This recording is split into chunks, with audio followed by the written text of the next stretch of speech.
Mwaramutse mwiriwe inshuti munkurikiye muri aka kaganiro kagufi muvuga ikinyarwanda cyangwa se mumva ikinyarwanda, mwebwe abatuye mu bihugu b'ibiyaga bigari cyangwa se aho mutuye hose ku mugabane w'isi. Ariko cyane cyane muri aka kavidiyo kagufi ndashaka kuvugana n'abanyekongo bavuga ururimi rw'ikinyarwanda. Murabizi ko igihugu cyacu arico Kongo kimaze imyaka mu ntambara kuva 96 intambara twaje tuzaniwe na RPF yitwaje AFDL. Imbere bashize muzehe Laurent Désiré Kabila, naho ari inyungu za FPR n'u Rwanda baje gushaka. Muzehe Kabila ageze ku butegetsi Kinshasa, yabasabye ko basubira iwabo abanyarwanda baje bari kumwe nawe. Murabizi mwese amateka sinshaka kuyasubiramo cyane ko icyo gihe umugaba mukuru w'ingabo bahise bamugira James Kabarebe. Namwe mumve, umunyarwanda James Kabarebe aza guhinduka ari we mugaba mukuru w'ingabo z'igihugu cya Kongo. Muzehe yagize gutya ngo musubire iwanyu, ahasigaye niba ari ukudufasha mwaradufashije, mureke tuyobore igihugu cyacu. Barahindukiranye, u Rwanda rurahindukiranya, rwitoranirije bamwe mu banyekongo b'indanini, baragenda bajya kuri Goma, bajya gushinga RCD. Amarorerwa yakozwe na RCD murayazi, isaha yo gusubiramo yaje kuvamo nanone amahari akomeje guteza ibyago uyu munsi hagati y'abanyekongo bavuga ikinyarwanda n'abanyekongo bandi bavuga izindi ndimi baturanye nabo bavuga ikinyarwanda. Murabizi mu misozi ya Minembwe na Vyura, Irucuro ni Masisi, kugeza ubwo RCD bagiye bakajya kuyisuka muri FRDC. Yego, RCD yari irimo abakongomani ariko hari harimo n'abanyarwanda kavukire, banyarwanda pe, abo bose bagiye muri za FRDC. Kugeza ubwo RCD nayo ubwo yose itagiye muri FRDC, murabizi ko nawe yari yigabijemo ibice, byaje kubyara iyo RCD. Sinshaka kujya mu mateka y'abari bayiyoboye barimo ba Adolphe Nusumba, ba Wamba Diawamba, ba Moise Nyarugabo, ba Zarias Manywa Ruberwa n'abandi n'abandi. Sinshaka kujya muri ayo mateka kuko nta nicyo yatumariye. Ariko iyo RCD yaje kubyara CNDP yayoborwaga na Laurent Nkunda. Nyuma ya Laurent Nkunda aza kusangwa na Bosco Ntaganda, kugeza ubwo bagiranye amakimbirane. Kagame akaza kubona ko Laurent Nkunda atagishaka kugendera mu matwara yiwe, kuko Laurent Nkunda yari amaze kuvumbura amatiriganya ya Kagame ko nubwo yitwa ko abafasha, ariko yakoreraga inyungu ziwe n'inyungu z'u Rwanda, ntizari za Kongo. Laurent Nkunda yagize gutya ngo yicomokore, baba bamugambaniye baramufata. Aho ari ubu ngubu murahazi, ari mu Rwanda, ntari muri gereza, ariko nta nari mu bwigenge. Haiko huru kwa Kiswahili, il n'est pas libre comme on le dit en français, he is not free. Ntari gukorera igihugu, ntari gukorera umuryango wiwe, kandi ntari no gukorera u Rwanda. Bamugize ikintazi. CNDP baba bayisigiye Bosco Ntaganda, nawe aza gusangwa n'abandi, kugeza ubwo nabo bapfuye iyo ndonke. Bosco Ntaganda abonye ubuzima bwe bugiye guhasigara abaca mu myanya y'intoki yiripotinga kuri ambasade y'Abanyamerika, nibo bamujyanye Irahi,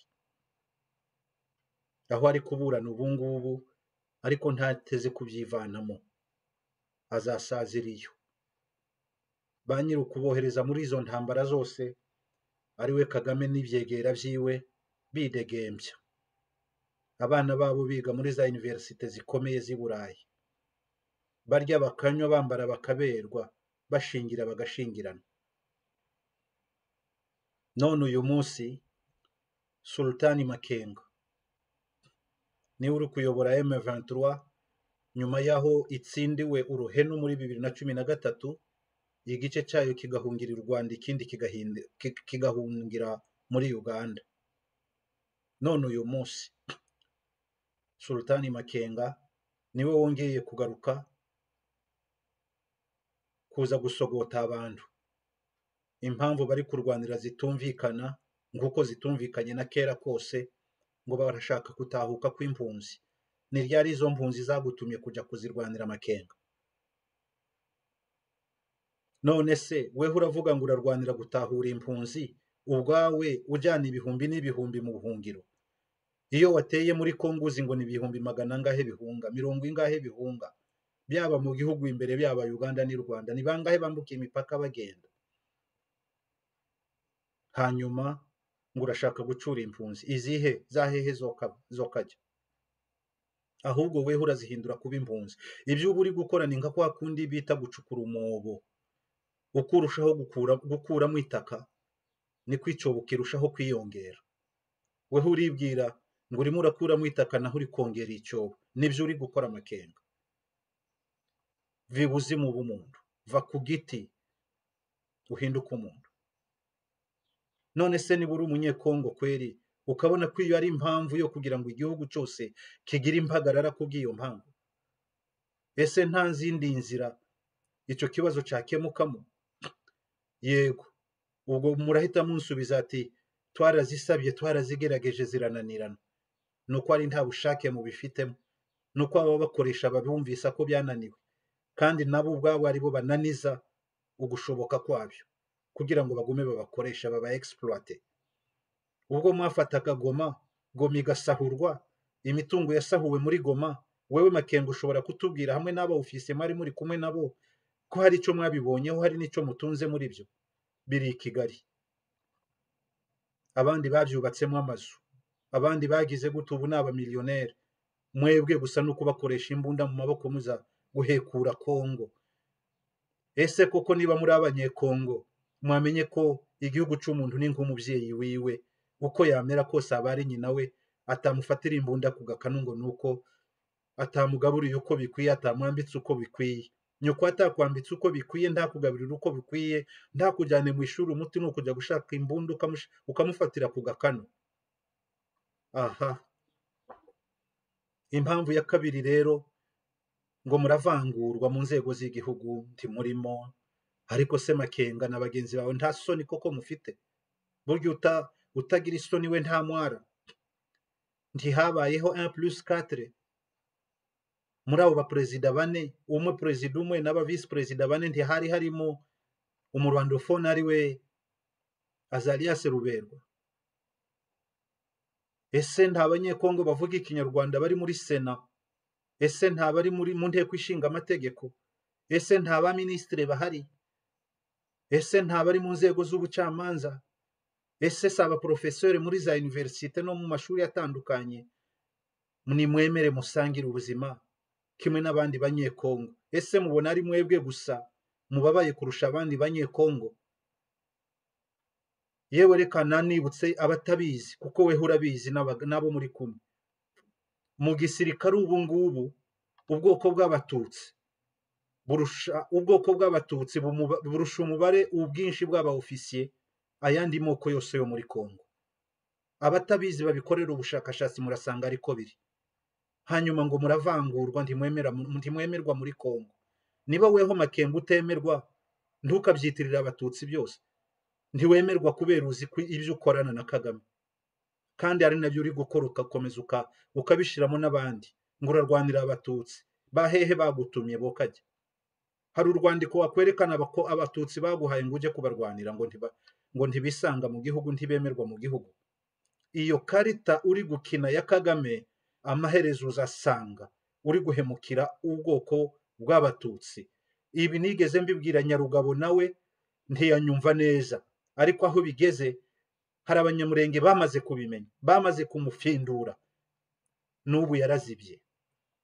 Makenga, ndaguhanuye nk'umuvandimwe, ayo matiku n'amanyanga yose urimo, Kagame arimo aragukoresha uhekura igihugu cyakubyaye. Abana bawe nutabyishura bazabyishura, nibatabyishura abuzukuru bawe bazabyishura. Ariko nanone umenye yuko uca inshuro n'inshuti bigashira udahazi. None impamvu nahereye kuri ba Nkunda nkagera kuri Ntaganda, wenda nari kukubwira na Jules Mutebutsi n'abandi, n'aba bari he uyu munsi tuvugana, bari he? Ese urasanga ari weho igitangaza? Wasanga ndi kuguhanurira, wasanga ndi kukuburira mbere y'igihe ku iherezo ryawe rishobora kuzaba ribi wenda kurusha abo ngabo bakubanjirije, kuko bene wanyu nabo ubwabo abatutsi bariko barakuvumira ku gahera. Abanyekongo bandi barakuvumira ku gahera. Uriya mwami Kagame uri gukorera uko ahemba nakukubwiye, kandi sinkurusha kukumenya. Kongo irahaza, abanyekongo barahaza ayo mabi yose, izo ntambara z'amafuti, aho mwahereye muhekura igihugu. Makenga, naguhamagaraga nk'inshuti, niba wiyita umukongomani ko kukaburiwe, shira imbunda hasi uha abanyekongo amahoro. Izo ntambara za Kagame, ejo bundi yavuze ngo urumva ku gasuzuguro ngo u Rwanda ni ruto, ntashobora kurwanira ku butaka bw'u Rwanda, none agomba kugukoresha wewe hamwe n'abandi banyekongo b'indanini badafite imibare mizima mu bwonko, kugira ngo aze arwanire ku butaka bwa Kongo, asenye Kongo. Amaherezo ibi uzabyishura, kandi umenye yuko aba bandi bavuga ikinyarwanda, abandi bakongomani bavuga ikinyarwanda, abatutsi n'abahutu, bashobora kuzahura n'ababasagarira, bashobora kuzahura n'abagizi ba nabi, babitiranisha n'ubu bugizi bwa nabi mwijanditsemo weho Makenga. Amaraso yabo azakubarweho hamwe n'abo muri kumwe. Naho ubundi n'abahamagariraga gushira intwaro hasi. Niba muri abanyekongo mukaja mu nzego zindi, ntimubuze ibyo mwakora muri Kongo mu buryo bwo kubaka Kongo, mureke gukorera inyungu za RPF na Kagame. Erega RPF na Kagame bazotambuka, ntibazokwamaho, ariko Kongo n'u Rwanda bazabana, kandi abaturage ba Kongo n'u Rwanda turategereza kuzabana nk'abaturanyi. Ariko hari igihe kizagera abanyekongo b'umutima mwiza n'abanyarwanda b'umutima mwiza baharanira amahoro, bubake ikiraro kibahuza cy'amahoro, kitari cimbunda no kuvusha amaraso mwatangiye mwebwe, kandi iyo generation yanyu izaba yarasize amateka mabi musozi. Ubwo rero kuyavuga si ukuyamara. Nagiraga ngo mpamagarire n'abandi banyarwanda b'umutima mwiza, nabo bamaze kurambirwa izi ntambara z'urudaca zizana umubano mubi hagati yacu abaturage ba rubanda rwa giseseka tudafite inyungu muri izi ntambara. Abo banyarwanda ndabahamagarira namwe, ni mucukubiri n'izi nkozi z'amabi, mucukubiri n'izi nkozi za RPF na Kagame, muhamagana izi ntambara z'amafuti zikomeze kogweza akarere. Kagame nta mahoro yigeze agirana n'u Burundi, ntayo yigeze agirana na Tanzania, ntayo yigeze agirana na Uganda, yewe arayabuze hagati yiwe na Kongo. Ese nuko ibyo bihugu byose bimubera bibi akaba ari we mwiza? Aho nimuve muri ayo matiku, mumubwira ati turashaka amahoro hagati yacu n'abaturanyi bacu, ubuhahirane bwiza hagati yacu n'abaturanyi bacu, kuko ni hahandi uzaba warahenutse Kagame na RPF yawe, ariko abanyekongo n'abanyarwanda bazokwamaho ibihe bidashira. Nimureke tubake amahoro mu bihugu byacu. Ntago dushigikiye izo ntambara zanyu z'amafuti. ariko munibuke yuko burya ngo wirukanka ku mwana kera byaba kera ukamumara ubwoba. Kongo kuba ibyo bihe byose itarashatse kuja mu ntambara yeruye n'u Rwanda si intege nkeya. FPR na Kagame nimumenye gusoma ibihe, bishobora kubahindukana aka kanya mukazasanga zibaye intambara z'ibihugu bibiri kandi mu buryo bweruye. Ese koko jenoside ko yahitanye abarega miliyoni imwe gusa, sinongeyeho ijambo gusa kuminimiza cyangwa se kuvuga ko abo bantu ari bake, kuko n'umwe gusa upfuye biragatsindwa n'Imana kandi ntibikabeho. Impamvu nongeyeho ijambo gusa, nashatse kubigereranya na miliyoni 10 zimaze gupfa ku butaka bwa Kongo kubera izi ntambara zashoweyo na Kagame na RPF, intambara z'amafuti. None wumva ko iyo miliyoni yapfuye y'abanyarwanda nibo bantu miliyoni 10 z'abanyekongo bo bakabibikoko bakabibimonyo. So izi ntambara zirarambiranye. Yemwe banyekongo muvuge ikinyarwanda, namwe nimuhaguruke nk'umuntu umwe muvuge n'ijwi rimwe gusa mwamagana izi ntambara, ari byo bizagaragariza abandi banyekongo ko muri kumwe, musangiye izo ntimba, musangiye ako kababaro, kandi ko mudashigikiye ziriya ntambara z'amafuti. Mubikore ngo kwa kundi uhagarariye abanyamurenge ejo bundi yabikoze. Video iri kuri YouTube, yarahagaze aravuga ati izo ntambara z'amafuti twarazamaganye kera, n'ubu ntazo twashatse kujamo. Usibye ko ntanagihe abanyamurenge b'umutima mwiza batabivuze, barimo nuriya umusaza Enoke Ruberangabo yamye kera azita intambara z'amafuti. Namwe banyarucuro n'abanyamasisi, igihe kirageze ko mwamagana izo ntambara. Nimuhaguruke, abadepite banyu bahaguruke babivuge ku mugaragaro, abahagarariye societe civile b'irucuro n'Imasisi babivuge ku mugaragaro. Ahasigaye Kongo yacu ibona amahoro. Abanyarwanda barimo muri Kongo, abanyarwanda b'abanyarwanda pe kavukire, bari muri FARDC, bari muri polisi, bari mu nzego za gisivile, bari mu nzego za politiki. Ayo mafuti yose bakora ku butaka bwa Kongo bikitirirwa rimwe na rimwe. Mwebwe abakongomani muvuga ikinyarwanda, ikarita ya Kagame yo gukoresha ubwoko niyo yamye akoresha, n'ubu niyo ashaka gukomeza. Agakomye kose ngo jenoside muri Kongo, yahehe yo kajya ashaka kudutwerera. Yabonye ari cyo kintu kizagomba kudutwerera abanyekongo. Ahasigaye mugira amahoro y'Imana.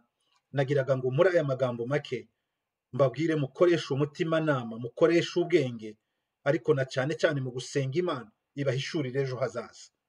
Njewe Nyamuhombeza nzatambuka, wewe uri kunyumva uzatambuka, ariko ejo hazaza h'abana bacu n'abuzukuru bacu twagombye kumenya ko ari hazima, twamagana izi ntambara z'amafuti twashowemo na RPF na Kagame. Murakoze.